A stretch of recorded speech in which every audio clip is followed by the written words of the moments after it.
గోవిందా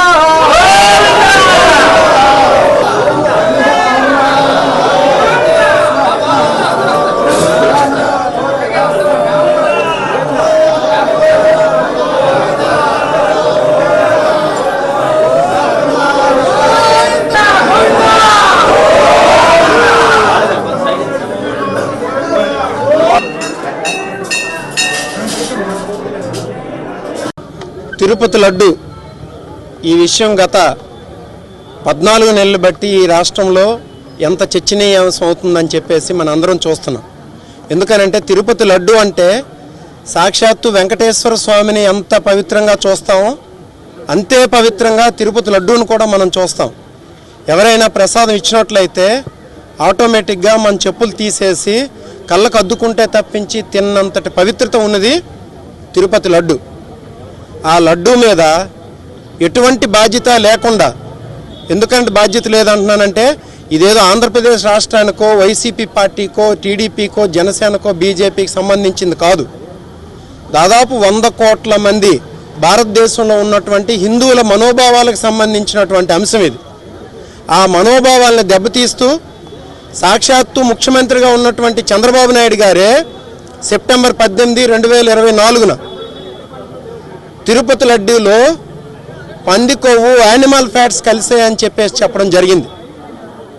ఆయన చెప్పిన వెంటనే దానికి తానంటే తందాన అనుకున్నటువంటి పవన్ కళ్యాణ్ గారు డైరెక్ట్గా తిరుపతి వెళ్ళిపోయి అప్పుడేదో హరిహరం వీరమల్లు సినిమా అవుతుంది అనుకుంటా ఆ గెటప్లో వచ్చేసి ఏదో సనాతన అని చెప్పేసి అనేసి ఇలా ఊగిపోయి ఇంకా నేను ఒక సనాతనవాదిని, సనాతన ధర్మాన్ని పరిరక్షించేస్తున్నావు, సనాతన బోర్డు పెట్టాలి అని చెప్పేసి వెళ్ళి తిరుపతి మెట్లు కడిగేసి వెళ్ళి ఇంకా తర్వాత ఏం చేశారు, వెళ్ళి హిందువులందరినీ రెచ్చగొట్టి ముస్లింలకు ఇలా జరిగితే ఊరుకుంటారా, హిందువుల మీద ఎందుకు ఇలా జరుగుతుందని చెప్పేసి ఎంతోమంది స్వామీజీని తీసుకొచ్చి ఆ తర్వాత విద్యాశాఖ మంత్రి అయినటువంటి నారా లోకేష్ గారు ఆయన తిరగ నోరుతో సాక్షాత్తు పంది మాంసం, పంది కొవ్వు, ఫిష్ ఆయిల్ కలిసిందని చెప్పి అన్నారంటే వీళ్ళు ఎంత పాపపు మాట్లాడుతున్నారో చూడండి. పంది మాంసం కలుపుతారా అండి?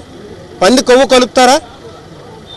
అప్పుడు ఈ పార్టీకి, మన పార్టీకి చెందినటువంటి వైవి సుబ్బారెడ్డి గారు అలాగే బీజేపీకి చెందినటువంటి సుబ్రహ్మణ్య స్వామి గారు సుప్రీంకోర్టుకు వెళ్తే సుప్రీంకోర్టు సాక్షాత్తు చంద్రబాబు నాయుడు గారికి క్లియర్గా మాట్లాడింది, మీ దగ్గర ఏ ఆధారాలు ఉన్నాయని చెప్పేసి మీరు మాట్లాడుతున్నారు, దయచేసి ఆ మాటలు ఆపండి అని చెప్పేసి సుప్రీంకోర్టు డైరెక్షన్ ఇవ్వడం జరిగింది.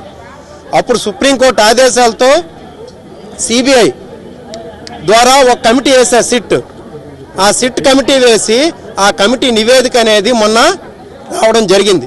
అంటే కమిటీ నివేదిక అంటే ఆ సిట్ ఏర్పాటు చేసినటువంటి కమిటీ మొన్న సుప్రీంకోర్టులో ఛార్జ్షీట్ దాఖలు చేయడం జరిగింది. దానిలో క్లియర్గా 600 పేజీల నివేదికలో ఎటువంటి జంతు అవశేషాలు కానీ, పంది కొవ్వు కానీ, లేకపోతే ఫిష్ ఆయిల్ కానీ ఏవీ లేవు అని చెప్పేసి క్లియర్గా ఒక మాట చెప్పడం జరిగింది. ఇప్పుడు చెప్పండి, ఆ రోజు అన్నటువంటి చంద్రబాబు నాయుడు గారు, ఆ రోజు అన్నటువంటి పవన్ కళ్యాణ్ గారు కానీ, నారా లోకేష్ గారు కానీ ఈరోజు అవే మాటలు మళ్ళీ అనగలరా? చంద్రబాబు నాయుడు గారు బయటకు వచ్చి మళ్ళీ యానిమల్ ఫ్యాట్స్ ఉన్నాయని చెప్పేసి అనగలరా? లేదు పవన్ కళ్యాణ్ గారు వచ్చేసి మళ్ళీ పంది కొవ్వు కానీ, ఫిష్ ఆయిల్ కానీ ఉన్నదని చెప్పేసి అనగలరా? అనలేకపోతే మీరు దేవుడి దగ్గరికి వెళ్ళి లెంపలు వేసుకొని క్షమాపణ చెప్పండి. ఎందుకనంటే టీటీడీలో జరిగేదంతా ఒక ప్రాసెస్ ప్రకారం జరుగుతుంది. అది మీరు ప్రభుత్వంలో ఉన్నా, ఇంకొకరి ప్రభుత్వంలో ఉన్నా, జగన్మోహన్ రెడ్డి గారు ముఖ్యమంత్రిగా ఉన్నా, అది ఒక 3 స్టేజ్లను దాటి ఆ రోజు ఏం జరిగింది, జూలై 2024లో మీరు ఒక 8 ట్యాంకులు హర్ష డైరీ నుండి వస్తే 8 ట్యాంకుల్లో 4 ట్యాంకుల్లోనే ఏంటంటే ఏదో కెమికల్స్ తేడా ఉన్నాయని చెప్పేసి రిపోర్ట్ ఒకటి ఇవ్వడం జరిగింది. మిగతా 4 ట్యాంకులు సేమ్ డైరీ నుండి వచ్చిన 4 ట్యాంకులు లోపలికి వెళ్ళాయి. ఆ 4 ట్యాంకులు రిజెక్ట్ చేశారు. ఈ రిజెక్షన్ అనేది, యాక్సెప్ట్ చేయడం అనేది ప్రతి గవర్నమెంట్లోనూ జరిగేదే. జగన్మోహన్ రెడ్డి గారి గవర్నమెంట్లో 18 ట్యాంకులను ఇలా రిజెక్ట్ చేశారు. మీకు 2014-19 మధ్యలో మీ హయాంలోనూ కూడా 14 ట్యాంకులు రిజెక్ట్ చేశారు.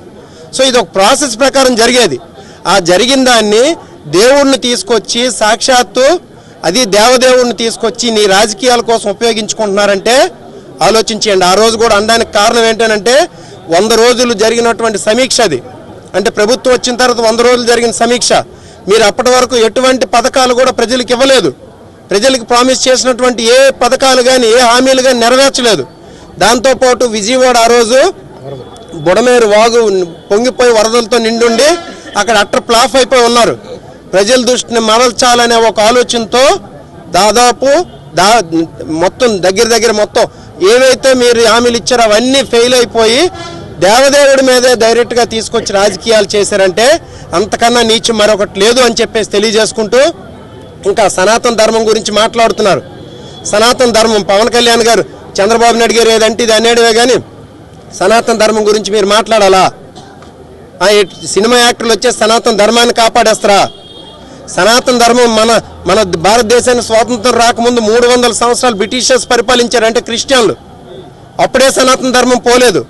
అంతకుముందు మరొక 3 సంవత్సరాలు ముస్లింలు అంటే మొఘళ్ళు కానీ లేకపోతే ఢిల్లీ సుల్తాన్లు కానీ పరిపాలించేటప్పుడు అప్పుడు పోలేదు.